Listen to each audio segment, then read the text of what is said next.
سفينة الصحراء. الجمل قطيعه يسمى الإبل، وأنثاه الناقة، وصغيره قبل أن يفطم يسمى الحوار، وبعد الفطام يسمى الصغير فصيلا.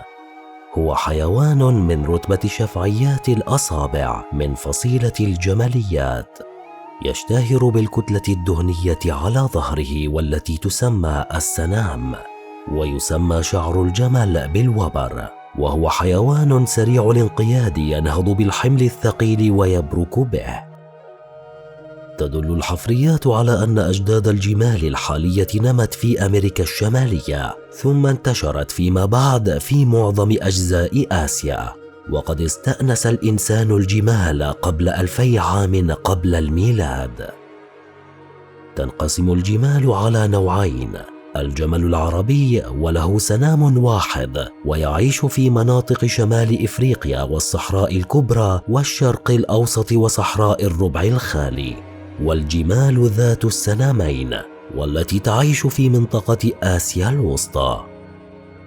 تكيف الجمل على أكل الأشواك والعقول، أما السنام فهو المكان الطبيعي لتخزين الدهون المتحولة من فائض غذائه، ولكن لا يخزن الجمل الماء في السنام كما هو الاعتقاد الشائع. كذلك تكيفت عيون الجمل للرؤية مع وجود الغبار، وأرجله بها أخفاف مناسبة للسير على الرمال بما لها من مساحة سطحية واسعة. للجمل قدرة عجيبة على تحمل المعيشة في الصحراء، حيث ارتفاع درجة الحرارة وقلة الماء والغذاء.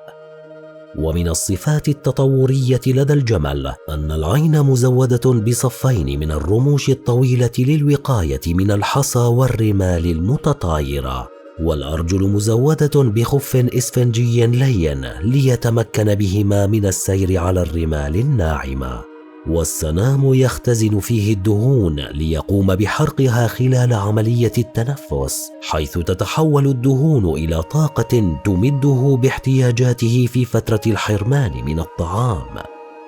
من الألقاب التي يلقب بها الجمل العيس والشملال واليعملة والوجناء والناجية والعوجاء والشمردل والهجان والكوماء والحرف والصبور.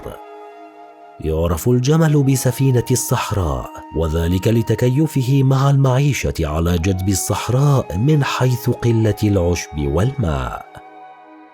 وأسماء الإبل الأصيلة كثيرة، ومنها ضبعان، عرفان، شعلان وغزلان، وأم طويلع، وأم رموش وغيرهم. ويقال لمن عمره 6 شهور ويرضع من أمه حوار، ولمن عمره سنة ويأكل ويشرب مخلول، ولمن عمره من 1 إلى 2 مفروض، ولمن عمره من 2 إلى 3 وبدأ يحمل الأثقال حق، ولمن كان عمره 4 سنوات جذع، ولمن عمره من 5 إلى 6 وبدل الزوج الأول من قواطع أسنانه فهو ثني، ولمن بدل الزوج الثاني من قواطع أسنانه فهو رباع، ولمن بدل الزوج الثالث من قواطع أسنانه فهو سداس. والناقة الفاطر هي الناقة التي وضعت أكثر من 5 مرات وتعتبر كبيرة بالعمر. قال سبحانه وتعالى في كتابه الكريم: بسم الله الرحمن الرحيم: أفلا ينظرون إلى الإبل كيف خلقت؟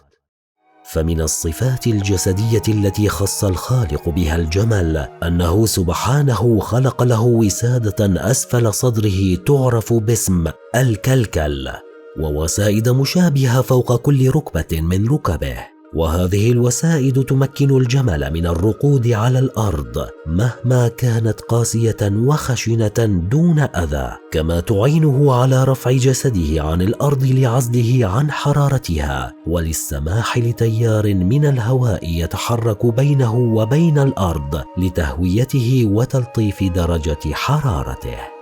ولله في خلقه شؤون، فسبحان الذي خلق فصور. أعزائنا تابعونا في قناتنا الصوت الفريد الوثائقية على اليوتيوب.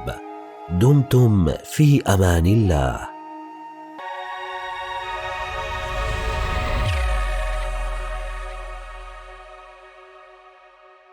الصوت الفريد عندما ينسج الصوت معنى الحرف.